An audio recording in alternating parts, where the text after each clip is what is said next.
Assalamualaikum warahmatullahi wabarakatuh. Selamat pagi anak-anak hebat. Bagaimana kabar kalian hari ini? Bu Guru berharap dimanapun kalian berada selalu dalam keadaan sehat walafiat dan selalu semangat dalam mengikuti pembelajaran hari ini. Sebelum kita memulai pembelajaran hari ini, marilah kita berdoa sesuai dengan agama dan keyakinan masing-masing. Berdoa dipersilahkan.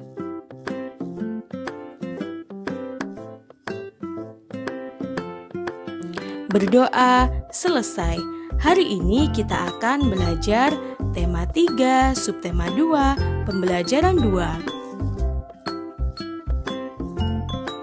Tujuan pembelajaran hari ini adalah yang pertama, setelah membaca cerita Dayu dan si Mungil, siswa mampu menjelaskan hak dan kewajiban masyarakat terhadap hewan di sekitar dengan benar. Yang kedua, siswa mampu menceritakan pengalaman diri melaksanakan hak dan kewajiban terhadap hewan di sekitar dengan terperinci. Yang ketiga adalah siswa mampu memahami teknik membuat mozaik dengan benar. Anak-anak hebat, perlu kalian ketahui bahwa hak dan kewajiban selalu melekat pada diri seseorang di setiap tempat dan segala suasana. Hak dan kewajiban tersebut juga dilakukan terhadap hewan peliharaan. Apakah kalian punya hewan peliharaan? Kira-kira apa yang harus kalian lakukan terhadap hewan yang kalian pelihara?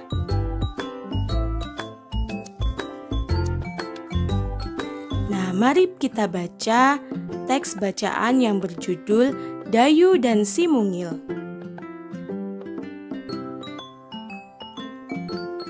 Sudah sejak lama Dayu ingin punya hewan peliharaan. Dayu ingin memelihara kucing. Dulu ibu berjanji Dayu boleh memelihara kucing ketika Dayu cukup besar. Kata ibu, Dayu bisa mempunyai hewan peliharaan jika Dayu sudah mandiri dan bisa bertanggung jawab. Sekarang Dayu sudah kelas 4 SD. Senang sekali hatinya ketika suatu hari ibu memberinya izin untuk memelihara seekor kucing. Setiap sore kucing belang berwarna hitam coklat itu berkeliaran di halaman rumah Dayu. Dayu memberinya nama si Mungil sesuai dengan tubuh mungilnya. Benar kata ibu, ternyata memelihara hewan membutuhkan tanggung jawab. Seandainya Dayu masih kecil, belum mandiri dan belum bisa mengurus dirinya sendiri, tentu si Mungil menjadi tidak terurus. Setiap hari, Dayu bertanggung jawab untuk memberi makan si Mungil. Dayu juga harus menjalankan kewajiban untuk membersihkan kotoran si Mungil. Ibu juga meminta Dayu untuk rutin membersihkan keranjang tidur si Mungil. Dayu pun menjalankannya dengan senang hati. Ia sayang kepada si Mungil. Dayu tahu ia harus memberi hak si Mungil untuk hidup terurus, nyaman, dan senang tinggal bersama Dayu. Ibu memberi Dayu hak memelihara hewan. Dayu pun harus menjalankan kewajibannya untuk mengurus kebutuhan si Mungil. Setelah kalian baca teks yang berjudul Dayu dan si Mungil, sekarang mari kita eksplorasi pertanyaan-pertanyaan yang ada pada buku tema. Pertanyaan pertama, hewan apa yang dipelihara Dayu? Ya, tepat sekali. Hewan peliharaan Dayu adalah seekor kucing yang diberi nama si Mungil. Pertanyaan yang kedua, bagaimana perasaan Dayu ketika memelihara hewan peliharaan tersebut? Dayu merasa senang sekali ketika ibu memberinya izin untuk memelihara seekor kucing. Pertanyaan yang ketiga, apa yang dilakukan Dayu terhadap hewan peliharaannya? Dayu memberi makan, kemudian membersihkan kotoran dan membersihkan keranjang tidur si mungil. Selanjutnya pertanyaan yang keempat, apakah Dayu sudah mendapatkan haknya?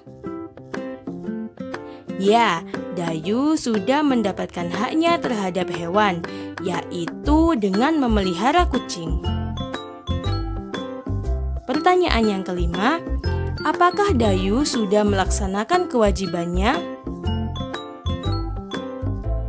Ya, Dayu melaksanakan kewajibannya dengan memberi makan, membersihkan kotoran, dan membersihkan keranjang tidur si mungil.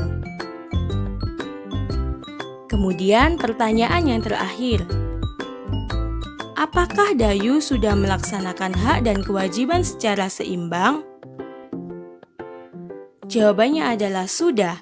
Dayu mendapatkan haknya untuk memelihara kucing serta melaksanakan kewajibannya, yaitu memberi makan, kemudian membersihkan kotoran, dan membersihkan keranjang tidur si mungil.